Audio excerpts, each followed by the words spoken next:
एक बार जो है, हाँ मैं थोड़ा जैसे नहीं वैराग्य भाव में था, तो आपने एक बात कही थी कि वैराग्य से ऊपर की जो अवस्था है वो विराग की है, मैंने फिर सबके प्रति विशेष राग हो जाए, प्रेम हो जाए।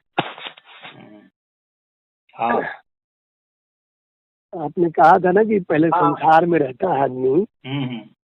तो फिर उसके बाद उसको जब थोड़ा समझ बढ़ती है तो उसको वैराग्य होता है, वो ज्ञान होता है कि ये सब मिथ्यापन का।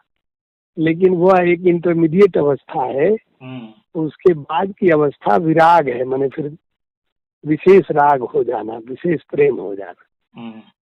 ये कहा था ना आपने। हाँ हाँ। तो अब गुरुजी जैसे अब इसी में से जो दूसरा विषय जो है गीता का, या जो हम समझ पा रहे हैं, चाहे जो भी एक बात पैरेलल में है, कि वो फिर जब संसार में अगर राग हो जाए, विशेष राग हो जाए, तो वो आसक्ति बन जाता है। तो वो दूसरी तरफ ये कह रहे हैं कि नहीं, अगर आसक्ति बनी या इसके प्रति किसी तरह का राग द्वेष बना, मोह बना, तो फसान हो जाएगा, इसलिए इसको मिथ्या समझ लो और इसको बिल्कुल ही मान के चलो कि ये सब भुलावा है, ये माया है, ये ऐसा है।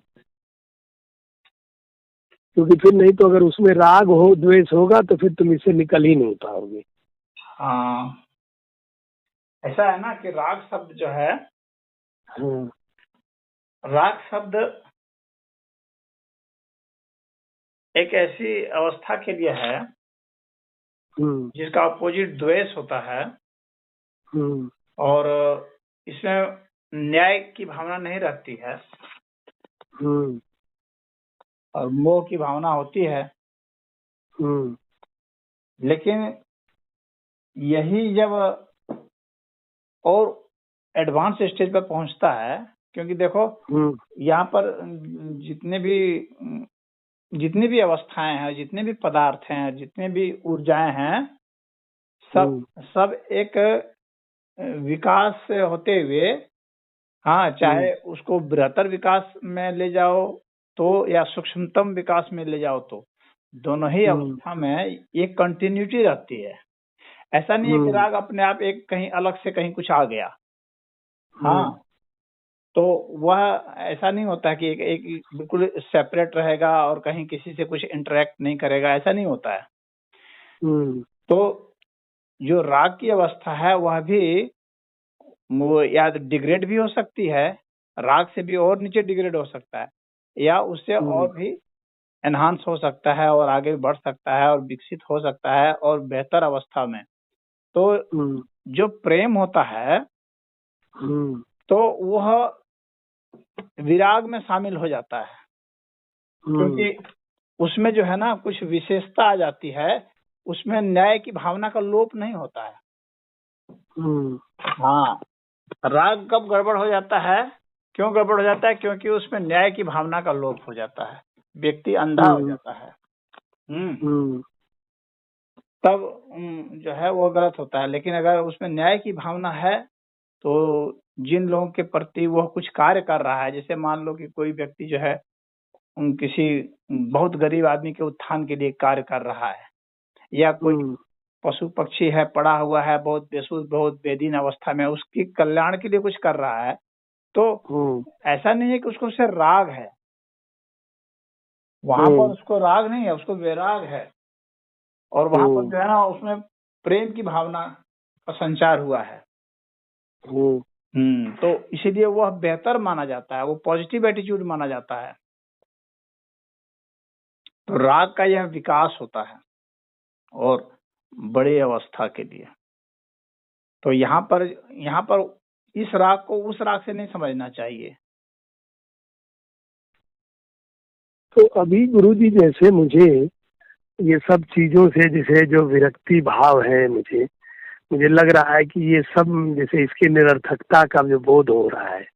हाँ, तो ये और फिर कहीं न कहीं निरर्थकता का बोध हो जाना संसार से ना, तो वो एक एडवांस स्टेज होता है। तो फिर तो गुरुजी ये है ना कि अत्यधिक उत्तेजनाएं जो होती है ना, उसका विनाश करता है वैराग हो जाने पर, और उसकी सम बुद्धि उसके पास आती है।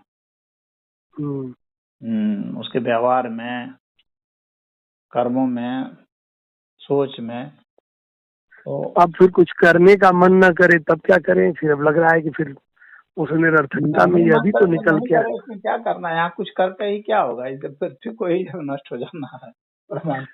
करके क्या होगा? करना तो बस इसलिए है, करना इसलिए होता है ना कि इससे आदमी को सीखता है, और कुछ नहीं है। अपना जो है अपनी चैतन्यता का विकास करने के लिए ही कुछ किया जाता है। कर्म उसके लिए ही होता है, और कुछ नहीं होता है। कर्म किसी मैटर को गेन करने के लिए या किसी एक शक्ति को गेन करने के लिए नहीं होता है। ये बहुत साधारण दिमाग के लोग जो होते हैं ना, वो ऐसा सोचते हैं कि हम कुछ कर्म करके कुछ हम अर्जित करेंगे। तो अर्जित करने के लिए कर्म नहीं होते हैं। कर्म सिर्फ सीखने के लिए होते हैं, अपने को बेहतर करने के लिए। आप सीखते चले जाइए और आपकी चैतन्यता और बढ़ती चली जाए, इतनी बढ़ जाए कि कर्म से आप जो है उपराम हो जाएं। कर्म से आप क्रिया में चले जाएं, फिर कर्म और क्रिया इन दोनों से ही ऊपर उठ जाएं। क्योंकि क्रिया भी तो है इसी, ये प्रकृति की चीज है। तो कर्म और क्रिया इन दोनों से ही ऊपर उठना होता है। तो अब गुरु जी से मान लीजिए मुझे अब कर्म में रुचि नहीं है और कुछ ऐसा लगता है कि मुझे पाना कुछ है नहीं। अब कर्म तो खाली ये है कि ये कर्तव्य बोध वाली बात है कि नहीं, चलो इसलिए कि भाई कर्तव्य भाव है या जो भी एक तरीके से जो जुड़ा हुआ है, या जो बस एक समझ लीजिए कि एक उस पूरे सिस्टम की अपेक्षा है, इसलिए कर्म कर रहा है आदमी। नहीं तो कर्म में अपना न कुछ चाहिए ही और न उसमें रुचि ही है। हाँ, तो जब ऐसे जब कुछ नहीं चाहिए और कुछ रुचि नहीं होती है, उसके बावजूद भी जो कर्म होते हैं ना, तो वो क्रिया हो जाती है। फिर वो कर्म नहीं होता, क्योंकि उसमें माइंड बहुत जो है आसक्त नहीं होता है। तो फिर लेकिन तब गुरुजी फलों को लेकर के फिर तब ऐसा क्यों होता है कि अगर ऐसा होता तब तो फल को लेकर के कोई बोध होना नहीं चाहिए, लेकिन फल को लेकर के भय तो होता है, घबराहट होती है। हाँ, तो या कह लीजिए कि तो होता है ना कि अभी एक स्टेज होता है कि कर्म के प्रति, क्रिया के प्रति, उसके बाद एक स्टेज उससे और हायर होता है, वो होता है फल के प्रति, जो तुम कह रहे हो फल के प्रति होता है। वो इससे और आगे का स्टेज आता है। तो जैसे फल के प्रति जो अभी आसक्ति है, क्रिया के प्रति आसक्ति तो नहीं, लेकिन फल के प्रति आसक्ति, यही ना कहना चाह रहे हो? हाँ हाँ बिल्कुल। आसक्ति का मतलब वो भय है कि अगर ये फल नहीं होगा तो ऐसे नहीं, ऐसे चीजें ये हो जाएगा, ये हो जाएगा, वो हो जाएगा। तो ये तो होता है। तो ये एक और एडवांस स्टेज में जब जाओगे तो फिर इसके फल के प्रति भी नहीं रहेगा। जब लगेगा कि हाँ हमारे पास खोने के लिए है ही क्या, क्या खोऊंगा, क्या खोना या क्या पाना या। हाँ, लेकिन वैसा जानते हो कब आएगा वो स्टेज? जी जी। वो स्टेज तब आएगा जब तुम्हारे पर जो डिपेंडेंट हैं उनसे तुम इंडिपेंडेंट हो जाओगे। हाँ गुरुजी, बस यही मतलब आप गुरुजी रोज यही बात रहती है, मैं कब इंडिपेंडेंटों से इंडिपेंडेंट होऊंगा। हाँ, जो डिपेंडेंट है ना, वो उनसे जब इंडिपेंडेंट हो जाओगे तब वो भावना आ सकती है। हाँ गुरुजी, उस समय के लिए तो मैं क्लियर देखता हूँ। हालांकि कोई काश जरूरी में नहीं कि अगर तब आ ही जाए, वो अभी कोई जरूरी नहीं है, आ सकती है, एक संभावना है। क्योंकि उसके बाद फिर आदमी जो है, जो उसके ऊपर डिपेंडेंट नहीं है, उसको भी वो डिपेंडेंट मान सकता है। हाँ, वो एक बात गुरुजी ये भी आती है कि फिर ये हमारे पलायन में नहीं गिना जाएगा कि जब ईश्वर ने मुझे जो वो दी थी, मुझे योग्यता दी थी, क्षमता दी थी, और मैं इस संसार की सेवा छोड़ करके, इस संसार की सेवा छोड़ करके च्युत हो जाऊं और फिर अब अपने उसमें छोड़ना थोड़ी होता है। कर्म से ऊपर उठ जाना का मतलब यह नहीं होता है कर्म को छोड़ देना। कर्म का क्रिया में बदल जाना होता है। हाँ, यही अधिकतर जितना मिसअंडरस्टैंडिंग है, अक्सर यहीं पर तो मिसअंडरस्टैंडिंग है। हाँ, कि अमूमन आदमी ये सोचता है कि जो कर्म है उसको ही छोड़ दिया जाए। नहीं, कर्म को आपको रूपांतरित करना है क्रिया में। हाँ, ऑटो मोड जैसा, जिसमें कि आपका माइंड जो है संलग्न नहीं रहो आसक्ति कर्म के प्रति या कर्म के फल के प्रति। हाँ, वह कर्म तो होता ही रहेगा, सदैव होता रहेगा। जब तक मनुष्य के पास सोचने की क्षमता है कर्म होगा। जब तक मनुष्य, मैं खुद भी कहता हूँ कि अरे मैं कर्म क्यों छोड़ दूंगा, मैं मुझे बैठना, बस मुझे उसके प्रति जो आसक्ति, जो उसका फल चाह करके भी नहीं छोड़ पाओगे जब तक माइंड तुम्हारा सक्रिय है। तब तक जी जी कुछ ना कुछ तो करोगे ही ना। जो करोगे वो कर्म हो गया। जी, जो भी तुम्हारा माइंड करेगा वो तो कर्म हो गया। सिर्फ आप मुझे गुरुजी ना कर्म की पीड़ा ये है ना, कैसे बदलना है, वो किमिया ढूंढनी पड़ती है कि कर्म को क्रिया में कैसे बदलें।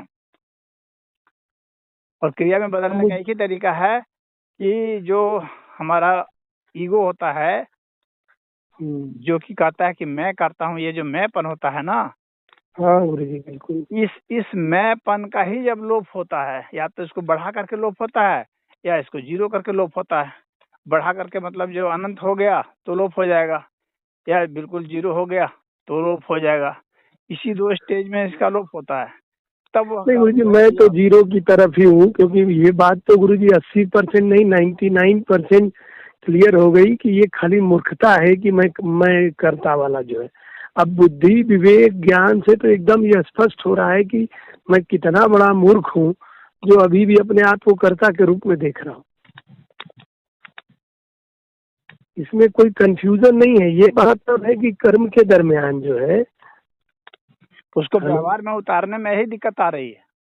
हाँ, मैंने कर्म के दरमियान फिर कहीं न कहीं करता, लेकिन बाकी अब इस समय जब भी मैं थोड़ा डिटैच हो रहा हूँ, दिक्कत आ रही है, जान रहे हो।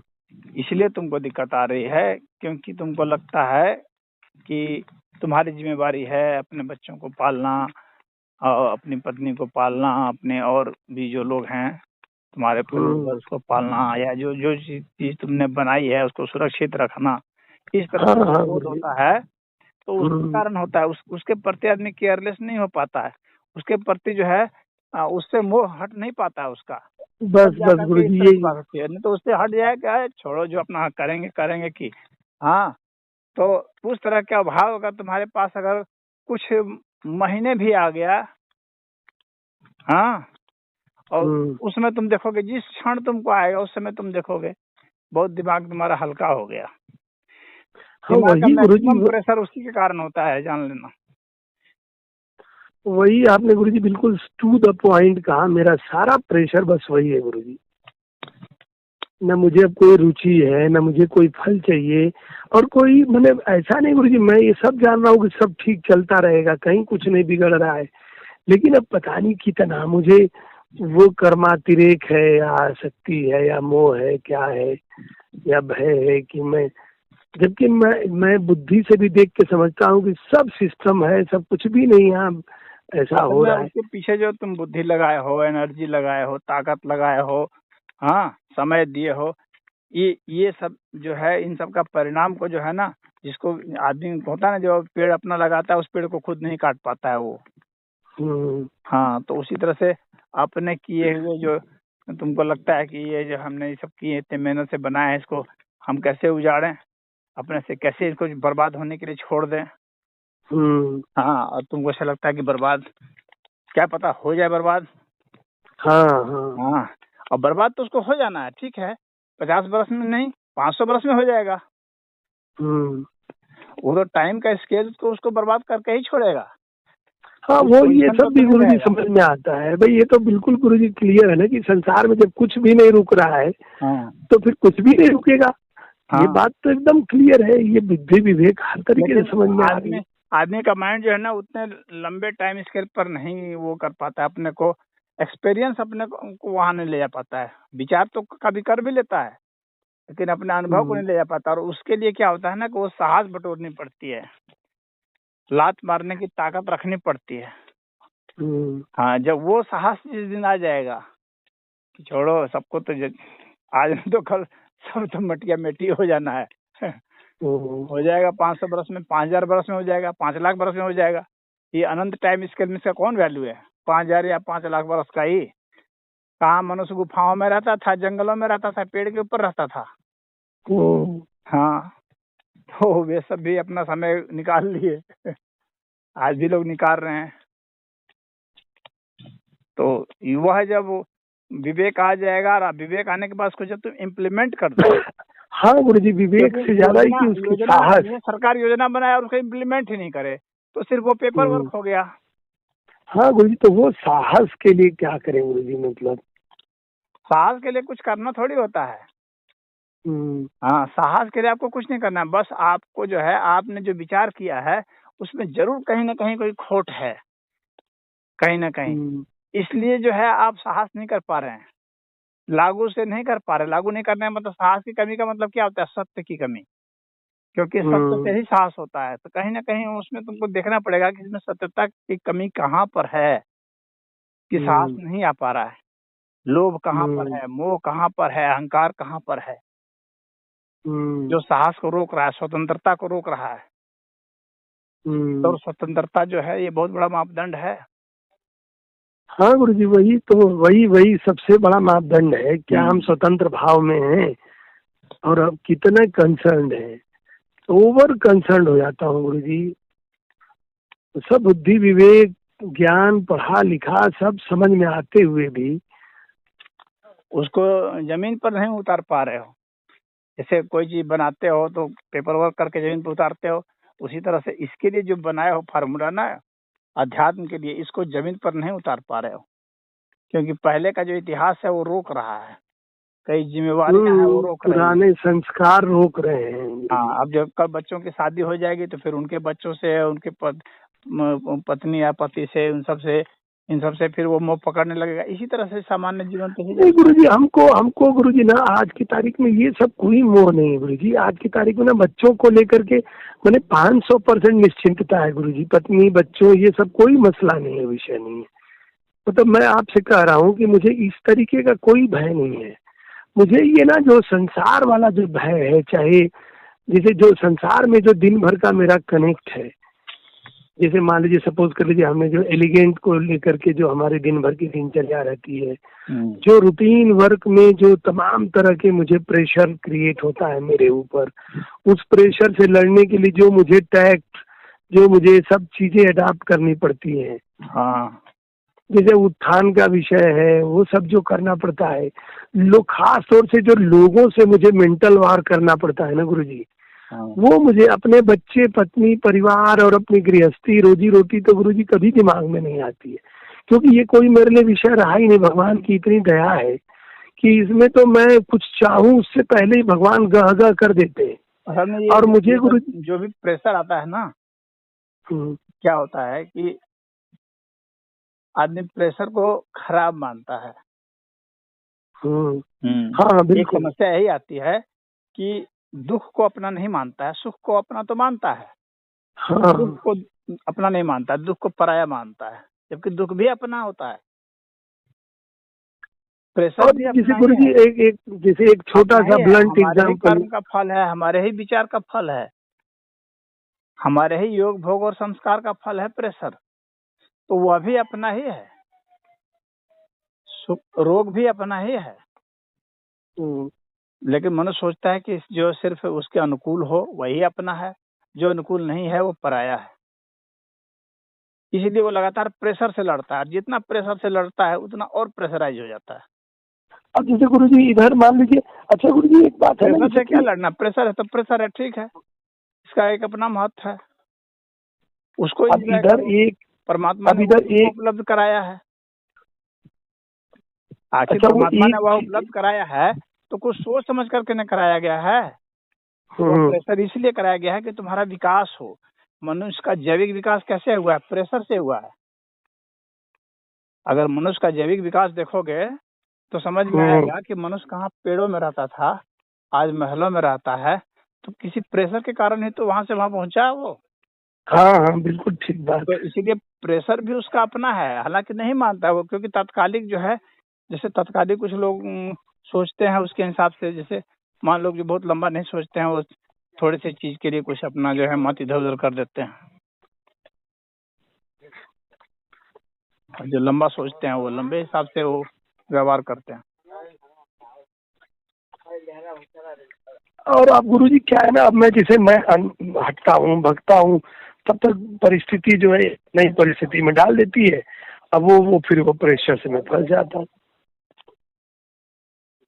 और वो कंटिन्यूअस एक के पीछे एक लगा ही रहता है। हाँ, तो वो कंटिन्यूटी ट्रेन है पूरा। यहाँ तो यहाँ कभी ब्रेक थोड़ी है किसी चीज का, किसी भी घटना का कोई विच्छेद नहीं होता है यहाँ पर, इतनी निरंतरता है घटनाओं के।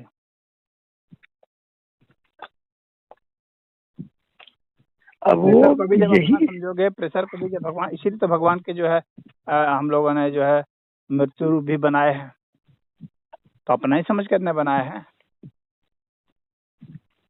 विष्णु रूप बनाए हैं, शिव रूप बनाए हैं, ब्रह्मा रूप बनाए, क्यों बनाए हैं? क्योंकि वे सब अपने ही है।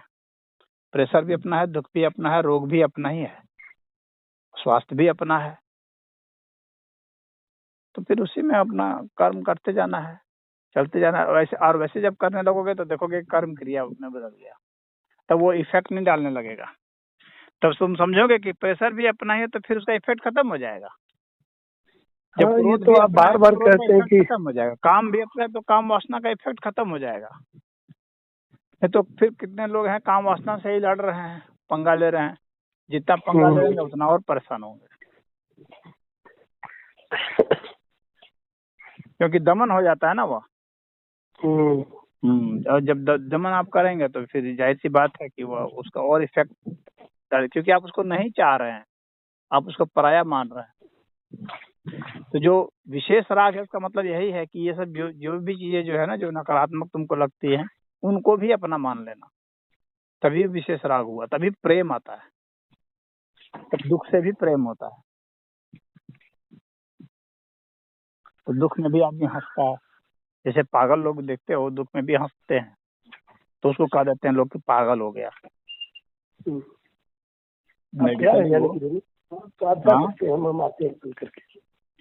जी, मेडिकली वो जो है वो मेंटल प्रॉब्लम है, वो साइकोपाथ है। हाँ, लेकिन वो भी एक बहुत बड़ी शक्ति होती है। ये व्यक्ति अपने दुख पर हंस सकता है, अपनी बेबसी पर भी हंस सकता है, क्योंकि उसको भी वो अपना ही समझता है, उसमें क्या है।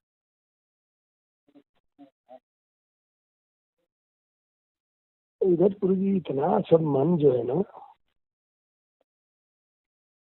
मन ये जो कुछ भी कर रहा है अपने विकास के लिए कर रहा है। हाँ, अपने को और बेहतर बनाने के लिए कर रहा है। जहाँ उसमें थोड़ी सी कमी है तो उसको निक आउट कर रहा है वो। तो ये मन की जो है ये विकास की क्रिया प्रणाली है।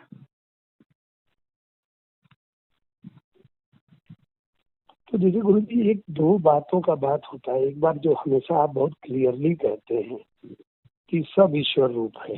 हाँ ना, जैसे आपने कहा काम भी, क्रोध भी, ये भय भी, आप कहते हैं ना कि ये सब है, तो तुम उससे क्यों तुम हटना चाहते हो? ये अल्टीमेट चीज है जो बता रहा हूँ। ये जो बराबर बताया है, ये अल्टीमेट चीज है। इस स्थिति में जो जाकर के टिक गया ना, फिर उसके लिए फिर कहीं कोई समस्या जैसी कोई बात नहीं है, कोई कंफ्यूजन वाली बात नहीं होती।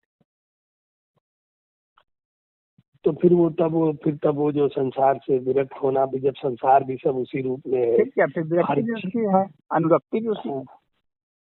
फिर उसके लिए अलग कहाँ कुछ रह गया? अनुरक्ति भी, विरक्ति भी, सब चीज उसी की हो गई फिर 100%। हर चीज ये भगवान ने जो कहा है ना, गीता में जो 10वें 11वें अध्याय में देखोगे, अपना जो विश्व रूप दर्शन दिया है वो बहुत ही अच्छा, मतलब वो समझने के लिए है कि हर चीज को उन्होंने अपना कहा है। जुओं में छल भी कहा है कि मैं ही हूँ। समझ रहे हो? यानी अगर कभी छल कर रहे हो कहीं पर तो उसको भी ईश्वर समझो। ये नहीं कि भाई गलानी पाल लिए करे मैंने तो छल कर दिया, हाँ अब क्या होगा, ये तो पाप हो गया। समझ रहे हो? हाँ, तो यहाँ पर इसके कारण फिर एक दिक्कत आती है। हाँ, और ये सबसे बेस्ट, क्योंकि जब अंततः इस बात पर सोचने से फिर कंप्लेन खत्म हो जाती है। लगता है कोई कंप्लेन नहीं है, फिर क्या कंप्लेन है? क्योंकि हमको लगता है गुरु जी दुख माने खाली कंप्लेन ही तो दुख है। अगर कंप्लेन खत्म हो जाए, तो दुख खत्म हो जाए, यही तो ईश्वर की प्राप्ति है। दुख रहे ही क्या, दुख से क्या दिक्कत है? दुख को ना, हाँ, मैंने कंप्लेन खत्म हो जाए तो। और कंप्लेन भी अपना ही है, समझ रहे हो? हाँ, शिकायत भी अपनी ही है। शिकायत शिकायत से कौन सी शिकायत? तो ये जब सब कुछ को स्वीकार कर लेता है तो इसी को ईश्वर की प्राप्ति कहते हैं। सब कुछ जब स्वीकार हो गया उस समय ही फिर माइंड जो है समाप्त हो जाता है। माइंड समाप्त ही तब होता है क्योंकि उसके पास क्वेश्चन नहीं रह गया ना। माइंड के पास क्वेश्चन ही नहीं रह गया, क्योंकि क्वेश्चन भी ईश्वर हो गया। तो फिर वो एकदम साइलेंट हो जाता है फिर। तो इसी को ईश्वर प्राप्ति कहते हैं, क्योंकि वो फिर विचारों में एक्सप्रेस नहीं करता ना, तो वहाँ भावनाएं उभर जाती है। विचारों से गहरी होती है भावनाएं, फिर वे उभर जाती हैं, इसलिए उसकी आंखें डबडबा जाती हैं, क्योंकि अब वो क्या बोले तो क्या बोले। हाँ, जब सब ईश्वर ही है तो फिर वो क्या करेगा, चुप। और तभी ईगो का अतिक्रमण हो पाता है। तो इसीलिए आप बोलते हैं कि वो जो विरक्ति की बात कर रहे हैं वो इंटरमीडिएट है, क्योंकि उसके बाद तो वहां पहुंच जाएगा जब में, तो फिर कोई विरक्ति जैसी बात ही नहीं रह पाएगी। हाँ, फिर तो सबके प्रति जब एक्सेप्टेंस हो गया तो फिर विरक्ति किस चीज से। हाँ, तो सब एक्सेप्ट कर लिया वो।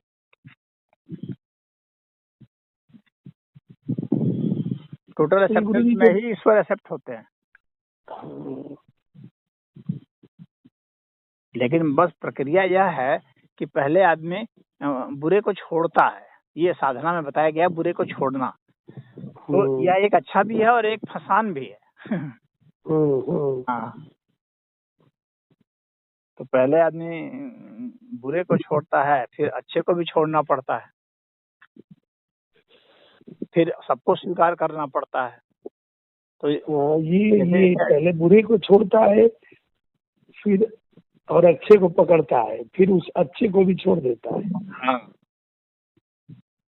और फिर उसके बाद सबको स्वीकार कर लेता है। वो सबसे हाईएस्ट स्टेज वही हुआ जो सबको स्वीकार करता है। तो फिर उसके लिए क्या अच्छा क्या बुरा, क्या दुख क्या सुख, कुछ नहीं, क्या जय क्या पराजय, ये सब बात करता हूँ। हाँ, सब उसके स्वीकार्य हो गया। बस इतनी सी बात होती है, और कुछ नहीं है। बस यही स्टेज है, ये लास्ट स्टेज है, सच्ची को स्वीकारोक्ति। प्रेशर भी, दुख भी, घाव भी, दर्द भी, सब।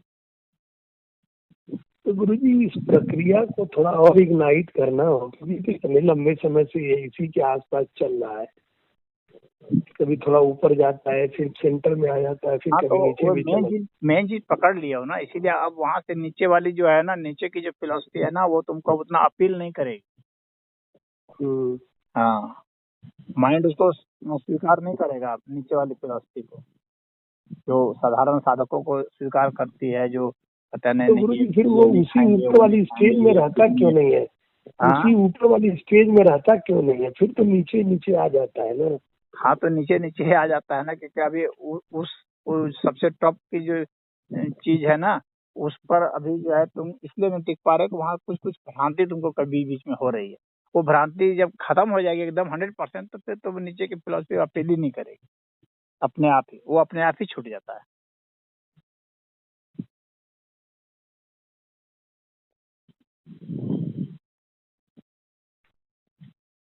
तो बीच बीच में जैसे चाहता हूँ तो ब्रेक भी नहीं मिलता है कि मैं ब्रेक लेकर के उस चीज को रिमाइंड करके अपने आप को ऊपर कर लूं। नहीं, वो मिलता रहेगा, ऐसी बात नहीं है कि मिलता रहेगा। गुरुजी ब्रेक कहाँ मिल रहा है गुरुजी, बहुत ज्यादा ये तो।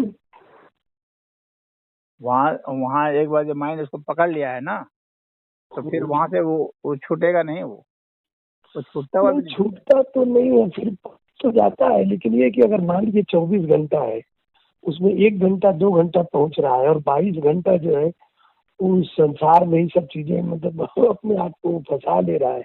नहीं फंसा के संसार को फिर वही समझो ना, इसीलिए तो मैंने कहा ना कि ये तुम अभी उसके कॉन्सेप्ट को 100% पूरा भी नहीं परसीव कर पाए हो, इसलिए तुम फिर जो है द्वंद में देखने लगते हो कि ये संसार है, इस संसार से फिर हमको हटना है, ये सब सोचना कर देते हो। तो फिर ये कॉन्सेप्ट जो द्वंद खड़े कर देते हो अपने आप ही तुम। अरे संसार क्या है, वही है, सब परमात्मा ही है। द्वंद को खड़ा मत होने दो।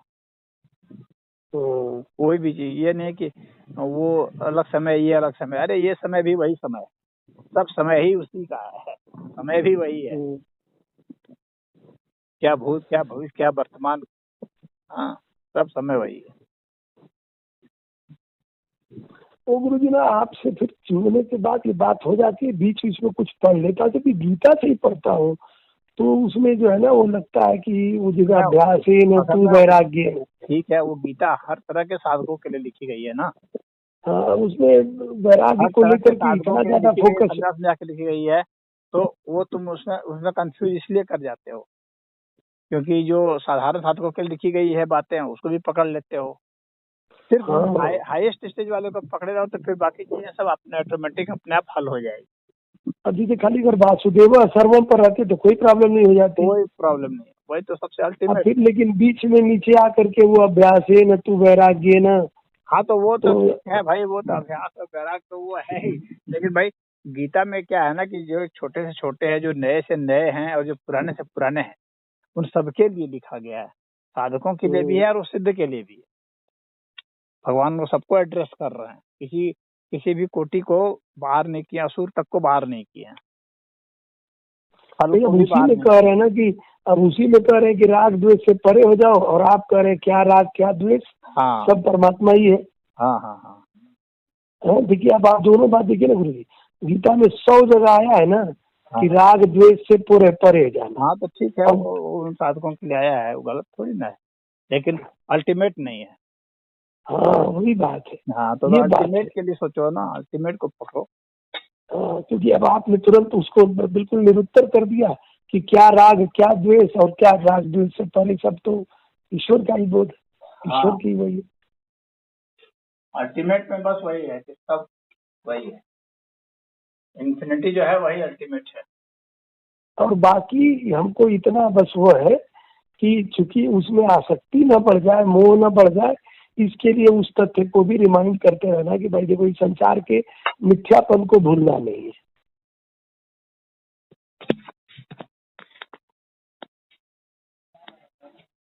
मिथ्या सबको स्वीकार कर लो। हाँ, कोई बाकी न रह जाए, किसी के साथ भेदभाव ना हो, समूह सब स्वीकार